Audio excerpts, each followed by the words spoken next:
नमस्कार दोस्तों, आप सभी का हमारे YouTube चैनल डायमंड एकेडमी 245 पर स्वागत है। अगर आप हमारे चैनल पर नए हैं तो हमारे चैनल डायमंड एकेडमी 245 को सब्सक्राइब करें और वीडियो को शेयर करें। आज हम इंडियन ज्योग्राफी से टॉप 50 MCQ लेकर आए हैं, जो हर प्रकार के कंपटीशन एग्जाम में अक्सर पूछे जाते हैं। आज का जो हमारा टॉपिक है वो है संघीय मंत्री परिषद। क्वेश्चन नंबर 1, यथार्थ में कार्यपालिका की समस्त सत्ता निम्नलिखित में किसमें निहित होती है? मंत्री परिषद। क्वेश्चन नंबर 2, भारतीय के केंद्रीय मंत्री परिषद की बैठक की अध्यक्षता करते हैं।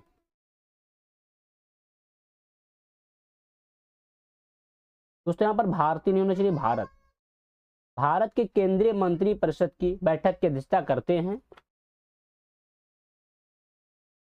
प्रधानमंत्री।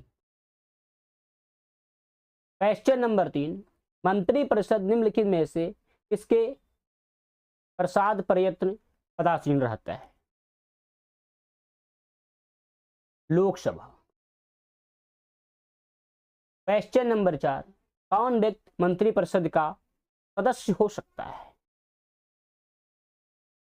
संसद का सदस्य।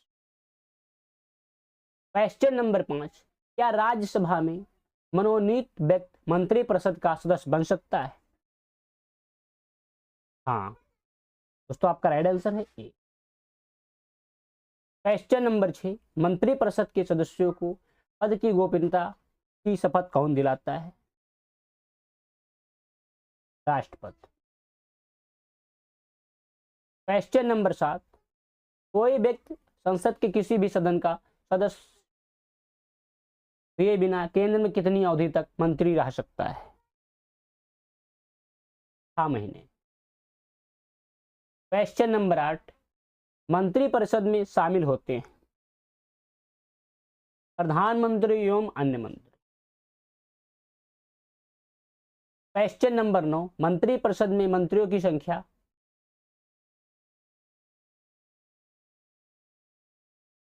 मंत्रिमंडल से अधिक होती है। क्वेश्चन नंबर 10, मंत्री परिषद में कितने स्तर के मंत्री होते हैं? 3 स्तर। क्वेश्चन नंबर 11, मंत्री परिषद में निम्नलिखित में कौन शामिल नहीं रहता है? संसदीय सचिव। क्वेश्चन नंबर 12, मंत्री परिषद में वरीयता की दृष्टि से मंत्रियों का सही क्रम है? कैबिनेट मंत्री, राज्य मंत्री, उपमंत्री। क्वेश्चन नंबर 13, मंत्री परिषद व्यक्तिगत रूप से उत्तरदायी होता है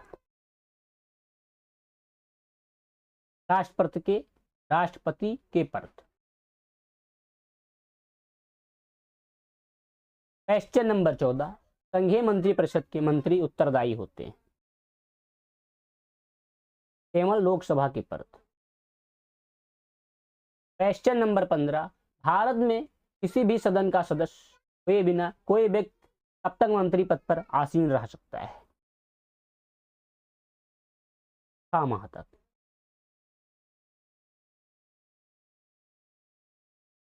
क्वेश्चन नंबर 16, भारत में वह मंत्री जो संसद के दोनों में से किसी सदन का सदस्य नहीं है उसे मंत्री के पद से मुक्त हो जाना पड़ता है?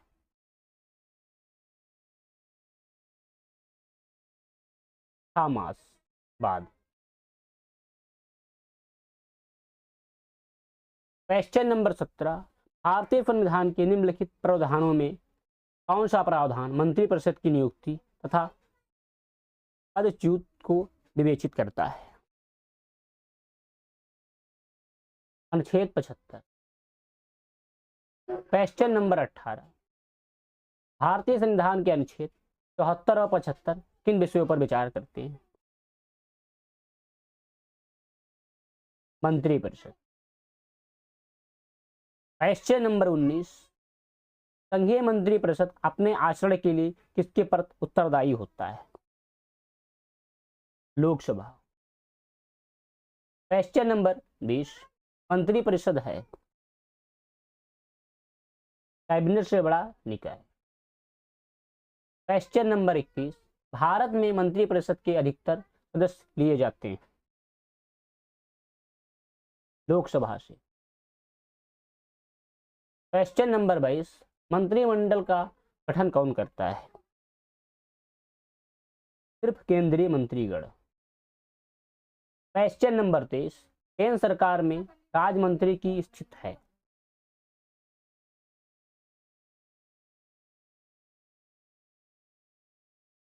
वह केंद्र सरकार का ऐसा मंत्री होता है जो कि मंत्रिमंडल का सदस्य नहीं होता है।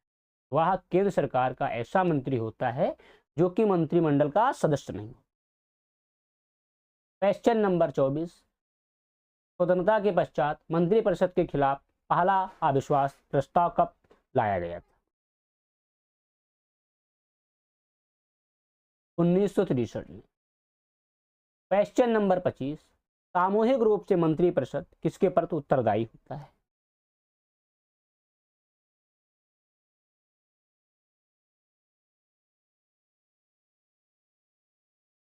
लोकसभा। क्वेश्चन नंबर 26, यथार्थ मंत्रिपरिषद तक पद पर बना रहेगा जब तक उसे डाट विश्वास प्राप्त हो।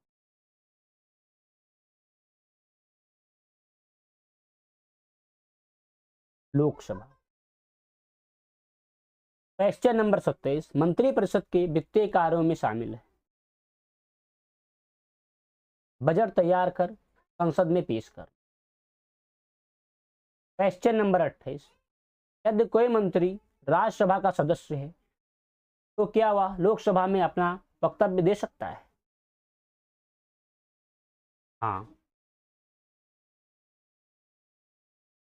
क्वेश्चन नंबर 29, निम्नलिखित में से किस परिस्थिति में मंत्रिपरिषद विघटित नहीं हो सकती है? किसी मंत्री के पद त्याग से। क्वेश्चन नंबर 30, मंत्रिपरिषद से त्याग पत्र करने के लिए मंत्री किसे अपना पद त्याग संबोधित करता है? राष्ट्रपति। क्वेश्चन नंबर 31, संघीय मंत्रिपरिषद में सदस्यों की अधिकतम संख्या कितनी हो सकती है?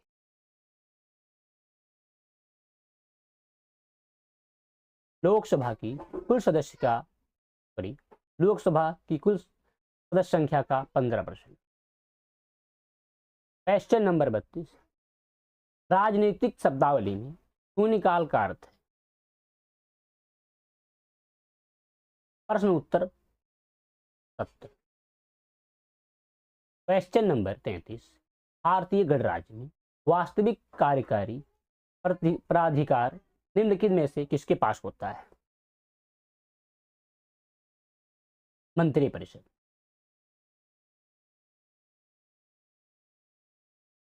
क्वेश्चन नंबर 34, जो व्यक्ति सांसद ना हो क्या उसे मंत्री नियुक्त किया जा सकता है?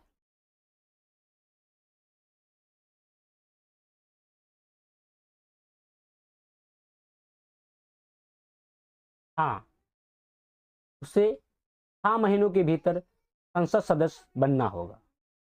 आपका राइट आंसर है डी। क्वेश्चन नंबर 35, भारत के संविधान के अनुच्छेद 75(3) के अनुसार मंत्रिपरिषद निम्नलिखित में से किसके प्रति सामूहिक रूप से जिम्मेदार होता है? आपका राइट आंसर है सी, लोकसभा। क्वेश्चन नंबर 36, संसदीय तंत्र में निम्नलिखित में से वास्तविक कार्यपालिका कौन है? मंत्रिपरिषद।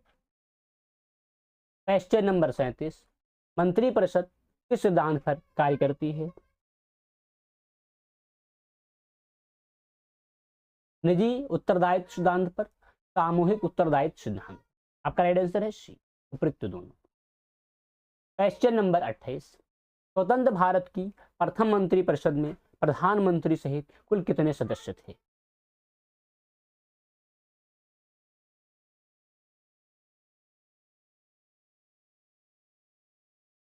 36।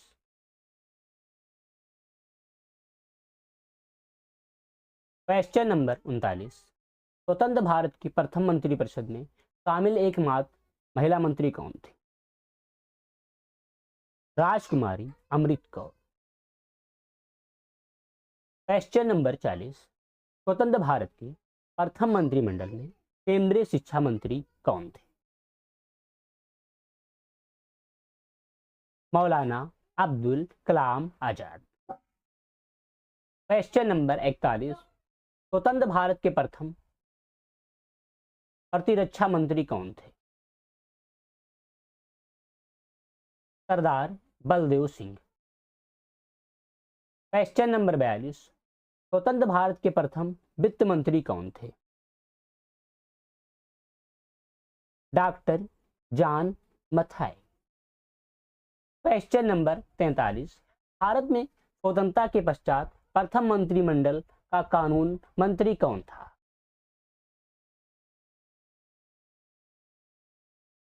दोस्तों आपका राइट आंसर है BR अम्बेडकर। क्वेश्चन नंबर 44, स्वतंत्र भारत के प्रथम गृह मंत्री कौन थे? सरदार वल्लभ भाई पटेल। क्वेश्चन नंबर 45, संघीय मंत्रिपरिषद से पदत्याग करने वाला पहला मंत्री कौन था?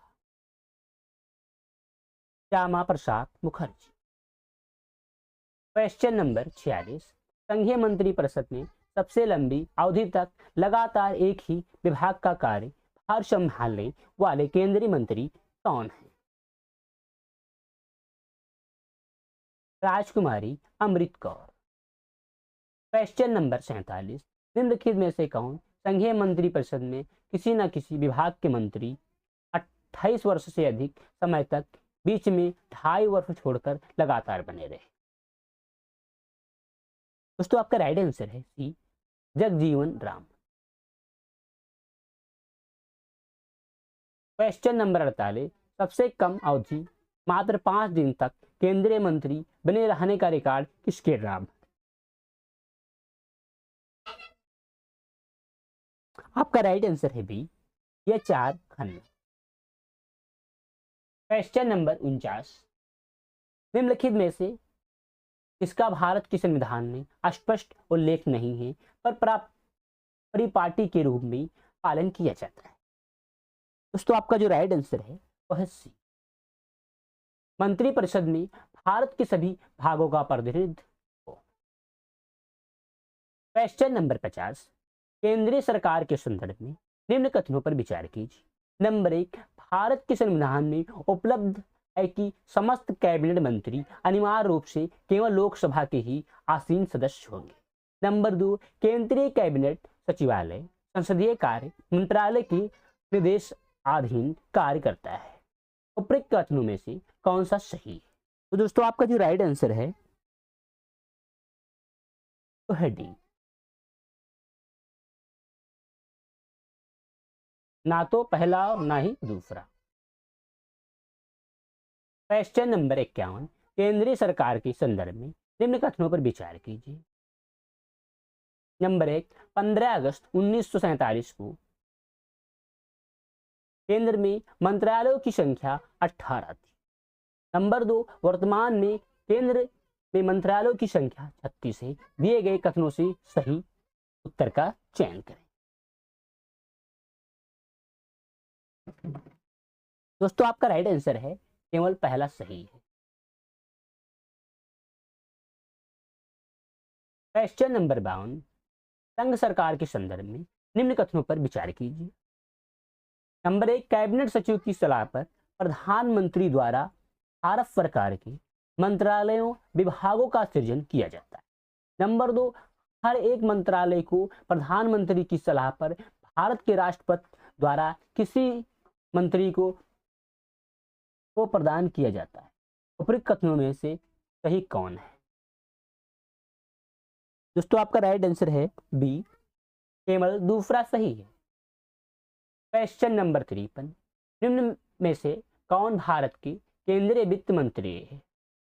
Number 1, VP Singh. Number 2, R Venkataraman, number 3 Y B Chavan Pranab Mukherjee. दोस्तों आपका राइट आंसर है डी, पहला, दूसरा, तीसरा एवं चौथा सही।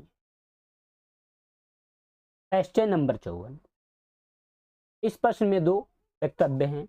नंबर 1 वक्तव्य है, नंबर 1 कथन, सॉरी एक कथन, एक नहीं होना चाहिए, एक कथन ए और दूसरे को कारण आर कहा गया है। दोनों का सावधानी पूर्वक परीक्षण कर इस प्रश्न का उत्तर नीचे दिए गए हैं कोड की सहायता से चुनिए। ए, भारतीय संघ में मंत्रिपरिषद संयुक्त रूप से लोकसभा और राज्यसभा दोनों के पर उत्तरदायी है।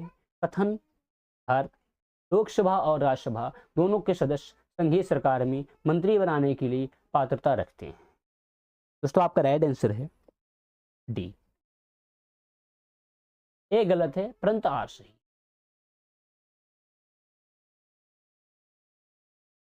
क्वेश्चन नंबर 55, निम्नलिखित में से कौन सा एक प्रस्ताव भारत में मंत्रिपरिषद रख सकता है? दोस्तों आपका राइट आंसर है डी, विश्वास प्रस्ताव।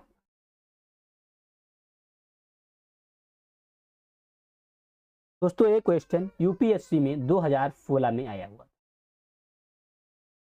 Question number 56,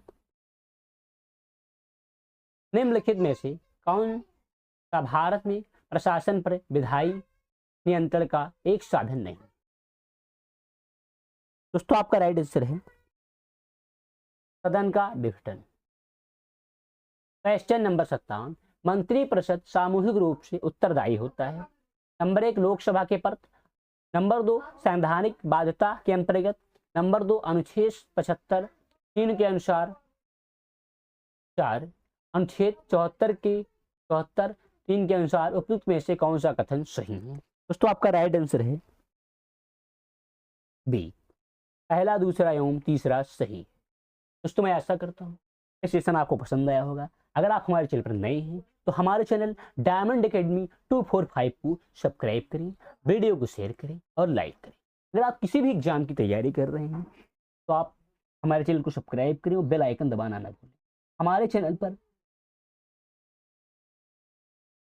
SSC, railway, bank, SSC, railway, bank से संबंधित सभी प्रकार की क्वेश्चन आंसर के क्विज वीडियो के द्वारा कराए जाते हैं। आज के लिए इतना ही, फिर मिलेंगे अगले वीडियो में। जय हिंद, जय भारत।